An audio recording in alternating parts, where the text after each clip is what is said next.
நாளென் செய்யும் வினைதானென் செய்யும் என்னை நாடி வந்த கோளென் செய்யும் கொடுங்கூற்றென் செய்யும் குமரேசர் இரு தாளும் சிலம்பும் சதங்கையும் தண்டையும் சண்முகம் தோளும் கடம்பும் எனக்கு முன்னே வந்து தோன்றினனே. உலகமெங்கும் வாழ்ந்து கொண்டிருக்கும் ஸ்ரீ குபேரன் டிவி நேயர்களுக்கு சைதை ராஜாவின் அன்பான வணக்கங்கள். நாம் இப்பொழுது இந்த எபிசோடில் வார ராசி பலன்கள் வாக்கிய பஞ்சாங்க அடிப்படையில் ஏப்ரல் 1 முதல் ஏப்ரல் 7ஆம் தேதி வரைக்கும் உள்ளடக்கிய நாட்களுக்கு கிரகங்கள் ஒவ்வொரு ராசிக்கும் எப்பேற்பட்ட பலன்களை வழங்கப் போகிறது என்பதை பார்க்கலாம் வாங்க. துலா ராசி காலபுருஷனுக்கு 7வது ராசி. சித்திரை 3-4 பாதங்கள், சுவாதி விசாகம் 1-2-3 பாதங்கள் உள்ளடக்கிய இந்த ராசிநாதன் இப்பொழுது ஒரு நாள் தான் கும்பத்தில் இருக்கார். அதிகபட்சமாக உங்களுக்கு மீனத்தில் தான் இருக்கார் 6 நாள். அப்போது உச்ச நிலையிலும் இருக்கிறார். இருந்த போதிலும் ராகுவோடு இணைந்து இருக்கிறார். அதாங்க, ராகுவோடு எந்த ஒரு கிரகமும் இணைந்தாலும் அது தன்னுடைய வலிமையை இழந்துவிடும் அப்படிங்கிறது ஒரு ஐதீகம். இப்போ என்னதான் அவர் உச்சம் பெற்றாலும் ஷைன் பண்ணுவாங்க துளாராசி அன்பர்கள். ஆனால் எதுலையோ ஒன்றுத்தில் ஏதோ ஒரு நெருடல் இருக்கும். ஒரு 11th அவர் ஜெயிக்க முடியாத ஒரு சூழல் இருக்கும். ஏதோ ஒரு சம்திங், அதாவது என்ன சொல்கிறது அப்படின்னா, அந்த ராகுவோடு இணைஞ்சதால் சில பிரச்சனைகளை சந்திக்கக்கூடும், இடர்பாடுகளை சந்திக்கக்கூடும். ஆனால் ராசிநாதன் உச்சமடைவது சிறப்பு. 2ஆம் இடத்தை சனி பார்க்கிறார். 2ஆம் இடத்தை சனி பார்க்கிறார் அப்படின்னு சொன்னால், இது 11ஆம் இடத்தை குரு பார்க்கறதால பொருளாதாரத்தில் அளவு கடந்த ஒரு வருமானம் சுபிட்சம் கண்டிப்பாக இருக்க போது. இருந்த போதிலும் 2ஆம் இடத்தை சனி பார்ப்பதால் உங்களுக்கு பொருளாதாரத்தில் ஒரு சிக்கல் ஏற்படும். உங்கள் பணம் உங்களுக்கு உதவாது. அதுபோல் ஒரு நிலை பொருளாதாரத்தில் கொடுக்கல் வாங்கல சிக்கல் இருக்கும். அதே நேரத்தில் பணம் வரவு வந்தாலும் மற்றவங்களுக்கு கொடுக்காதீங்க. ஒன் வே டிராஃபிக் மாதிரி அது போகும் வழியே வராது. குடும்பஸ்தானத்தை சனி பார்ப்பதால் குடும்பத்தில் உள்ள அனைவர்களிடமும் நீங்கள் எச்சரிக்கையாக பேச வேண்டும். ஒரு வார்த்தை விட்டுட்டிங்கன்னா அது பெரிய பிரச்சனையை கொண்டாந்து விட்டுரும். ஒரு வார்த்தை கொல்லும்னு சொல்லியிருக்காங்க இல்லையா பெரியவங்க, அதுதான். அதனால் இதை பொறுத்தவரையிலையும் எச்சரிக்கையாக இருக்க வேண்டும். மற்றபடி உங்களுக்கு 3ஆம் இடத்தை குரு பார்க்குறார். சூப்பருங்க. 3ஆம் இடத்தை குரு பார்ப்பது என்பது முயற்சி ஸ்தானம். நீங்கள் எடுக்கின்ற முயற்சி சக்ஸஸ் ஆகும். அது மட்டும் இல்லை, இளைய சகோதரிகளால் ஆதரவு கண்டிப்பாக கிடைக்கும்.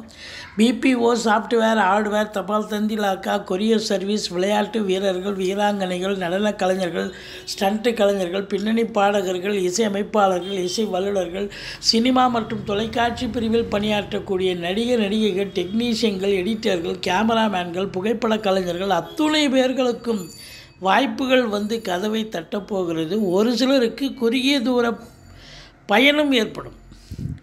மற்றபடி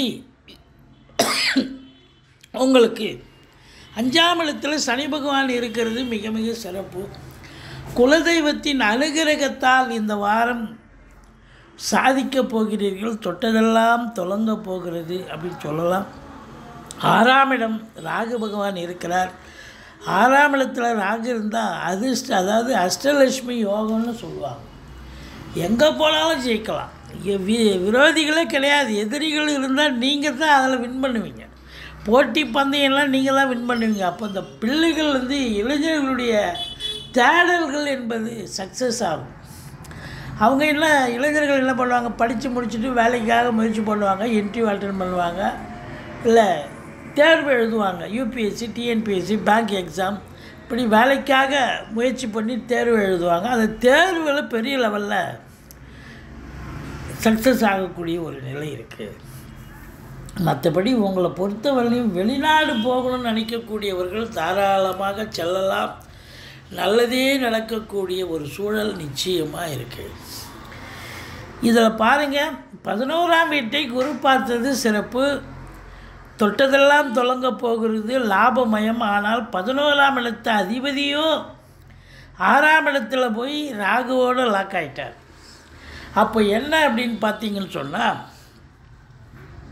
வரக்கூடிய லாபங்கள் நல்ல லாபம் வரும். ஆனாலும் பார்த்தீங்கன்னா மொத்த லாபத்தையும் கொண்டு போய் எங்கேயாவது கடனுக்கு கொடுப்பீங்க. அதாவது பழைய கடன் ரொம்ப நாள் கடனுங்க, பெரிய கடன், அது இப்போ தாங்க அடைச்சேன், அப்பாடா சந்தோஷமாக இருக்குங்க அப்படின்னு சொல்கிற அளவுக்கு கடன் காட்சிகளில் செலவுகள் வைக்கும். மற்றபடி 9ஆம் இடத்து அதிபதியே புதன் 6ல் தான் இருக்கார், பாக்கிய குறைவு ஏற்படுகிறது. மற்றபடி 7ஆம் இடத்துல குரு இருக்கிறதால திருமண வயதில் இருக்கும் ஆண் பெண் இருபாலருக்கும் திருமணம் கைகூடி வரும்.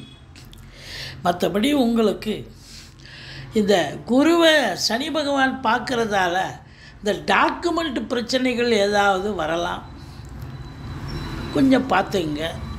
மற்றபடி இந்த 7ஆம் இடத்தை சனி பார்க்குறது கணவன் மனைவிக்குள்ள கூட கருத்து வேறுபாடு. ஏற்கனவே குரு இருக்கார், ராசியை பார்க்குறார், ஓகே தான், இருந்தாலும் பிரச்சனைகள் தோன்றி அதுக்கப்புறம் சரியாகக்கூடிய ஒரு நிலை இருக்கும். திருமண வயதில் இருக்கும் ஆண் பெண் இருபாலருக்கும் திருமணம் கைகூடி வரும். மற்றபடி உங்களுக்கு பார்த்தீங்கன்னு சொன்னால் தொழிலில் உத்தியோகத்தில் ஒரு திருப்பு முனை ஏற்பட்டு நல்ல சம்பாத்தியத்தை பார்க்க போகிறீங்க.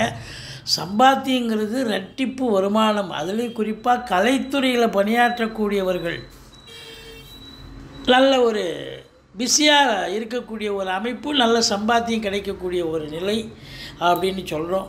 மொத்தத்தில் பார்க்கும் பொழுது உங்களுக்கு 12ஆம் இடத்தில் கேது இருப்பதால், கேது இருக்கிறதால என்ன அப்படின்னா ஆன்மீகத்தில் நாட்டம் அதிகரிக்கும், தூக்கம் இருக்காதுங்க உங்களுக்கு, அவ்வளோதான்.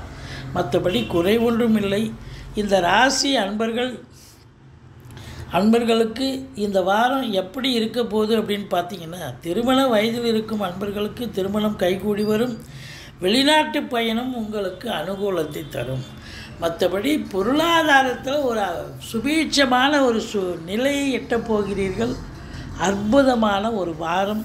நீங்கள் வணங்க வேண்டிய தெய்வம் பிள்ளையாரை வழிபாடு செய்யுங்கள், துர்க்கையை போற்றுங்கள். வாழ்க்கை வளமோடும் நலமோடும் அமையப்போகிறது. ஸ்ரீ குபேரன் டிவியை பார்த்தமைக்கு நன்றிகள். மேலும் இது போன்ற தகவல்களை தெரிந்து கொள்ள ஸ்ரீ குபேரன் டிவியை சப்ஸ்கிரைப் செய்யுங்கள். மறக்காமல் பெல் ஐக்கானை கிளிக் செய்யுங்கள்.